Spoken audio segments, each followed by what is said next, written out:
Welcome back to CIA Declassified. It is 1952, and the Cold War is no longer a slow burn, it's a wildfire. The Soviet Union is moving pieces across the global chessboard faster than the Pentagon's procurement office can file a permit. The agency needed a loophole. They needed a way to take a standard lumbering transport plane and, in a matter of weeks, turn it into a high-tech vacuum for enemy signals.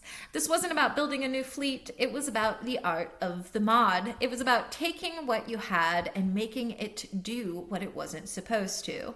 In the shadows of the Air Force's Logistics Command, a rogue-style management cell was born to bypass every regulation in the name of speed. This secret world of rapid response aviation was known as Project Big Safari. Why name a high-tech aircraft program after a hunting trip? The name Project Big Safari originated from the program's initial focus on hunting for Soviet signals across vast, wild geographic areas. Records from the 645th Aeronautical Systems Group indicate the term was chosen to represent a wide-reaching expedition. The Big referred to the large frame aircraft used, like the C-130 and the Boeing 707, while Safari signified the long-duration, long-distance nature of the reconnaissance missions. It was a name that implied a search for big game intelligence.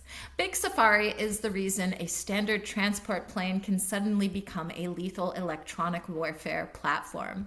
Founded in 1952 by Brigadier General Walter Weiss, Big Safari is a specialized acquisition office that allows the agency to modify aircraft in days or weeks rather than years. A quote from Colonel Bill Grimes, retired Big Safari director.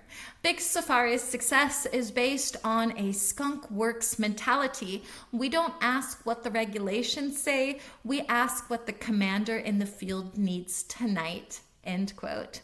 The program is responsible for the Rivet-Joint RC-135, an aircraft so heavily modified with sensors that its own flight characteristics are fundamentally altered. A quote from a declassified 1995 operational document. The Big Safari process provides the flexibility to respond to high-priority, dynamic requirements that involve a limited number of systems requiring rapid response. End quote. Big Safari was the primary force behind arming the Predator drone. In the summer of 2000, they bypassed standard testing to integrate Hellfire missiles for use against Al-Qaeda targets. The project operates primarily out of Wright-Patterson Air Force Base and Majors Airport in Greenville, Texas. Under the Combat Scent program, Big Safari developed the RC-135U, which uses specialized antennas to identify the specific electronic signatures of enemy radar systems. The program famously managed Project Constant Phoenix, modifying WC-135 aircraft with external atmospheric collection pods to detect nuclear debris in the air. Big Safari utilized Rivet Amber, which was one-of-a-kind RC-135E carrying a massive 7-ton phased array radar on its side to track Soviet ballistic missiles. A quote from General Charles Gabriel, Big Safari is not just a program, it is a culture of mission-first engineering that disregards the comfort of bureaucracy. End quote. The Senior Scout program allowed Big Safari to create modular shelters that could be rolled into a standard C-130 cargo bay, instantly turning a delivery plane into a spy plane. During the Persian Gulf War, Big Safari crews worked 24/7 to install lantern pods on aircraft that hadn't been designed for night vision, completing the task in under a month. The program's compass call aircraft are so effective at jamming that they can prevent an enemy from using cell phones, radios, or even garage door openers across a 100-mile radius. Big Safari pioneered the use of compost systems, which allowed reconnaissance aircraft to transmit data via satellite while still in the air, rather than waiting to land and process film. Every modification performed by Big Safari is given a unique Rivet or senior nickname to distinguish it from standard Air Force inventory. The program is credited with the development of the Gorgon Stare sensor, which uses 368 cameras to provide live video of an entire city simultaneously.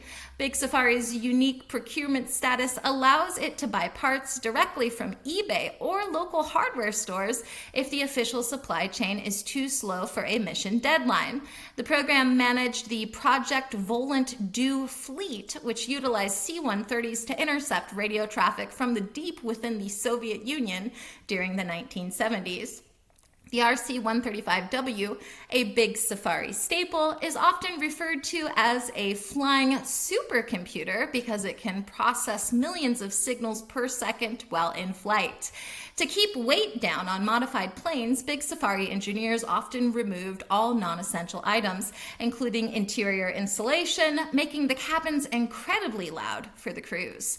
The Combat Solo program, another Big Safari success, turned aircraft into flying radio and TV stations to broadcast psychological operations over enemy territory.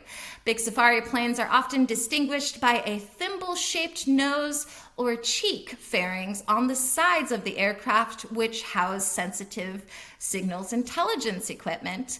The program was so efficient that during the Vietnam War, it would turn around a modification request and have a newly equipped plane in theater within 90 days. In 2011, Big Safari played a critical role in modifying the MC-12W Liberty aircraft, which provided constant eye-in-the-sky support for special operations teams in Iraq and Afghanistan. When we look at the declassified procurement logs, the heaviest redactions, comprising over 60% of the text, are found in documents with titles such as Civilian Airframe Integration and Passive Surveillance Leasing. This file is almost entirely blacked out.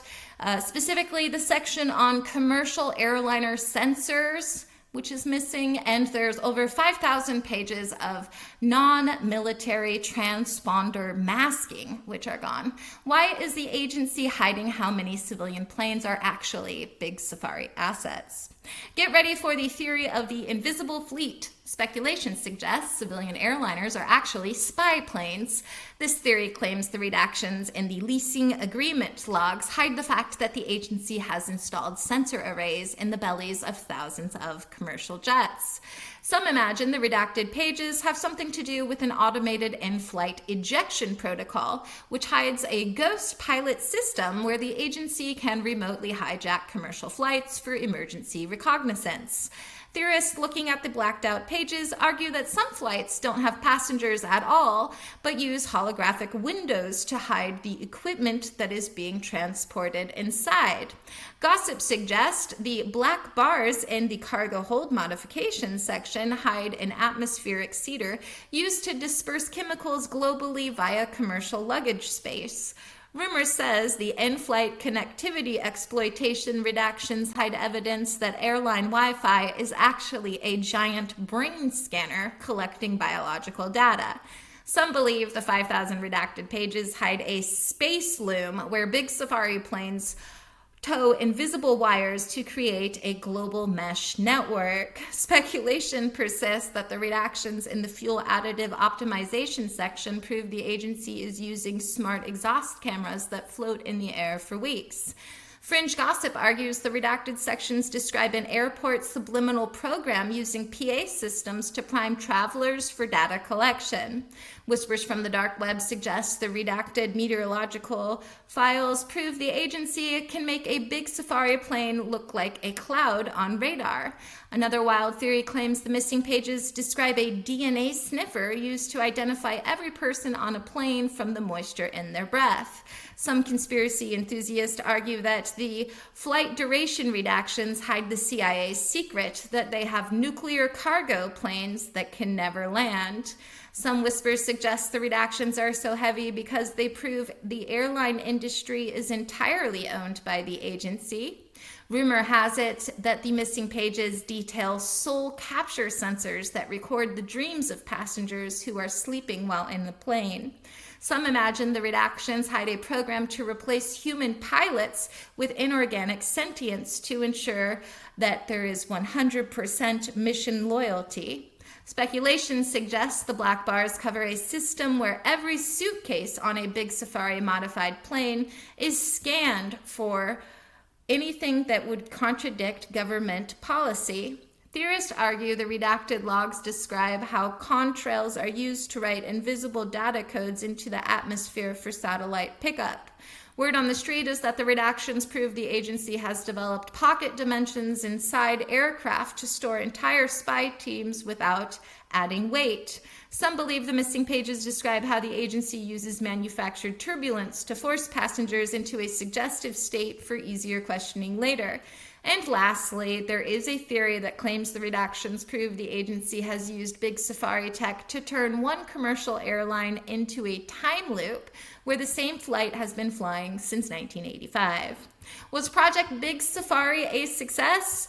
Tactically, it was a bureaucratic behemoth. It proved that speed and ingenuity could overcome any hurdle. Strategically, it was a permanent patchwork. It created a military that relies on Franken-Planes rather than new designs.